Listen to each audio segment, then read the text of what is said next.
Hey guys, my name's Mark, one of the pastors at Stonebrook, and we love to answer questions. We love to discuss questions. We don't always have the answer.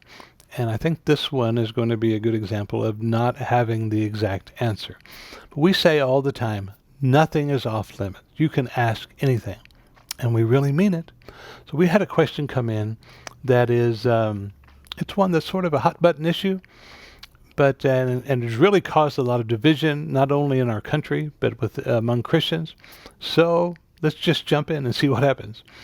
And here's the basic issue. And like I said, division is something that in this day and age, in this election year, is it's worse than I've ever seen it in my entire life in the United States, anyway. And so, one thing Jesus has called us to is unity. We call it at Stonebrook unified diversity. We don't care who you vote for. We don't care what your political position is. We don't care where you're from or where you're going or what you think about various issues. You're welcome and you belong. You're part of our family. But one thing that a family does from time to time, we have disagreements, we have discussions, and I think that is perfectly okay and actually something very healthy because the way that I view the world, if I want to grow, needs to be challenged. And I think the same thing for you. So here's the question. And it basically boils down to this. It was a longer question. I'm going to try to sum it up. That this person says it seems to be a main issue with so many Christians that abortion, being pro-life, someone that believes abortion should be outlawed, becomes almost like the central and sometimes only issue that certain Christians believe is important. And so their question is, could God ever bless a president, for example, that is pro-choice? Are there other things that we should be doing? And this person is saying, I look around and I see abused children. I see so many children in the foster care system that no Christians are getting involved, or no Christians they know perhaps that are getting involved helping those children.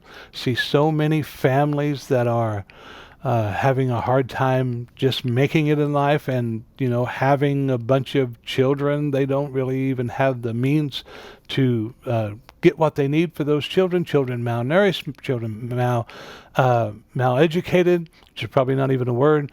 But why is this such an issue, and why don't Christians see these other things?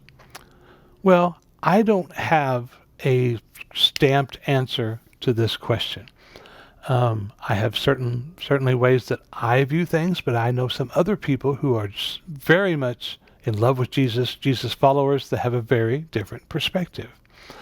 One thing that I believe, number one, is whoever is president or whoever are governors, it's fine to get involved with that. It's fine to vote. You should do what you believe is necessary there. But we shouldn't simply depend on that and that alone. Jesus has called us to change the culture from the inside out. If you are a Jesus follower who believes that abortion should be eradicated, great. Do what you need to do, but don't look down on someone that has a different perspective. They may be coming from a different place in life, from different experiences, and we are called to be in unity with them. And we are called to rise above simply just the political system. What are we doing in our everyday life to help children that need help who are already born? That's what this person is saying. And I don't have a great answer because I think some of the same things. Do I believe in, just like this person believes, this person says, I assume it's a lady, that I believe that at conception, that's a baby. That's not just a mass of cells. They're not saying that they don't believe that this is a person. They're a person that wouldn't have an abortion, perhaps. But at the same time, why is this singularly seeming to be the breaking point for everything that Christians believe or not? There's so many other things that Jesus has called us to do that we are missing and not doing simply to focus on getting a person in office that will make sure that Roe versus Wade is overturned. And whatever your position on that, You can be a Jesus follower. It doesn't mean because you believe one way or the other that you're not in with God, that you're not a Jesus follower.